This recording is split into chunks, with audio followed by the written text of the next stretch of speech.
Bienvenue en classe. Quelle joie de vous retrouver, chers amis, pour quelques minutes de classe où on va parler des mots de la langue française et aussi découvrir à la fin soit des contrées, des endroits historiques, des personnages historiques, des œuvres artistiques qu'il faut absolument connaître, etc., etc.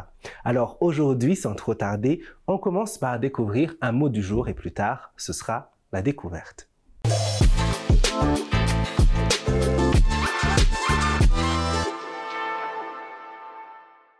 Vous êtes avec nous en classe à la médiathèque du Centre culturel francophone du Rwanda, une médiathèque ouverte au grand public. Vous pouvez donc venir découvrir tous ces bouquins qu'on retrouve ici et les différentes activités qui s'y passent. Ça se trouve à Kigali, à Kimihurura.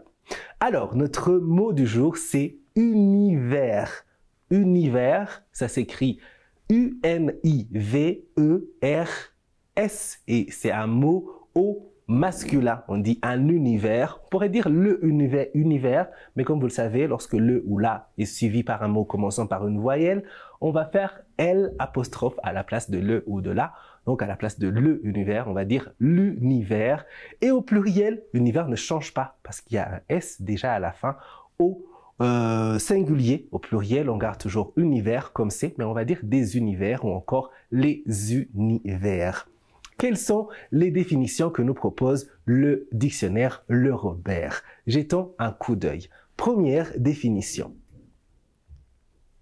Ensemble de groupes humains sur la Terre, ou bien ensemble des groupes humains sur la Terre.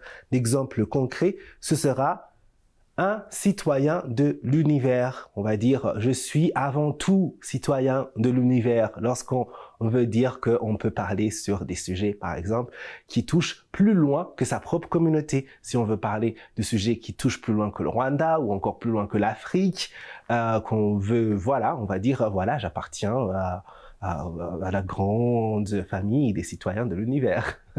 Oui, ça c'est la première définition. Deuxième définition. L'ensemble de tout ce qui existe. Exemple concret, on va dire les lois de l'univers. Donc ça va être l'ensemble de, voilà. Donc ces lois-là qui vont guider tout. Troisième et dernière définition. Au sens figuré, on peut parler d'univers comme milieu matériel ou moral dans lequel on évolue.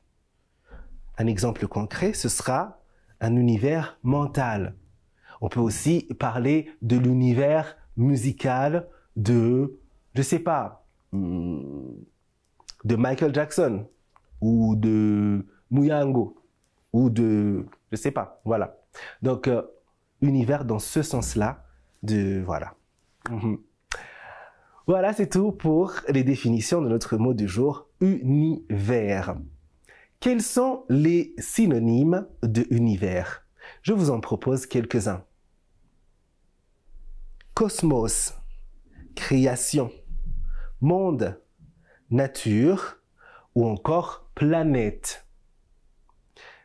L'origine de notre mot du jour, univers, va se retrouver emprunté du latin universum, qui veut dire tout simplement tourner d'un seul élan ou bien tous ensemble. Voilà donc pour le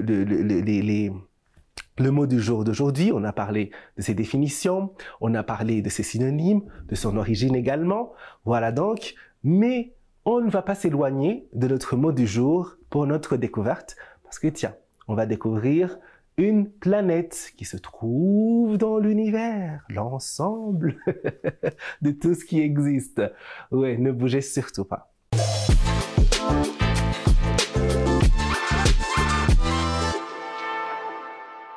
Nous découvrons la planète Mars, Phobos et Deimos.